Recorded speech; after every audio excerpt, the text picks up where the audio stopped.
بسم اللہ الرحمن الرحیم، السلام علیکم۔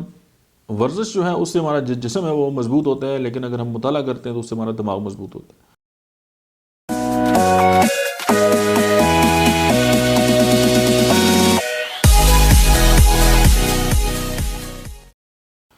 اور آپ دیکھیں کہ ہم گھنٹوں جو ہیں وہ جم میں گزارتے ہیں اور اپنے جو جسم ہے اس کو شیپ میں لانے کے لیے اور بڑی محنت کرتے ہیں اور اس میں بڑی حد تک کامیاب بھی ہوتے ہیں اور لوگ بڑی تعریف کرتے ہیں اور ہم ہیلدی بھی رہتے ہیں اور بیماریوں سے بھی ہم بچتے ہیں۔ لیکن اگر ہم یہ چاہتے ہیں کہ ہمارا جو دماغ ہے وہ بھی طاقتور ہو، اور دماغ سے مراد ہمارا مائنڈ ہے، اور اس کے اندر جو ہے وہ طاقت آئے اور ہم لوگوں کو گائیڈ کر سکیں، لوگوں کے ساتھ جو ہے وہ اچھے طریقے سے انٹریکٹ کر سکیں، اور ہمارا جو بلیف سسٹم ہے وہ اسٹرانگ ہو، ہمارے اخلاق بہتر ہوں،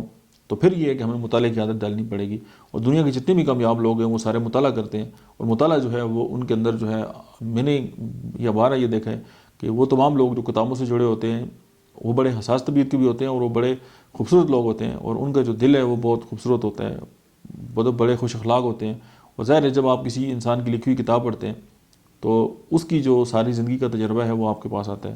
کسی اور انسان کو پڑھتے ہیں تو اس کا ایکسپیرینس آپ کے پاس آتا ہے، تو آپ جو ہے وہ انرچ ہو جاتے ہیں، اور آپ جو ہے وہ بہت سارے لوگوں کی جو زندگی ہے آپ اس کو انڈرسٹینڈ کر کے پھر اپنی جو زندگی ہے اس کو بہتر طریقے سے جو ہے وہ گزار سکتے ہیں۔ Thank you.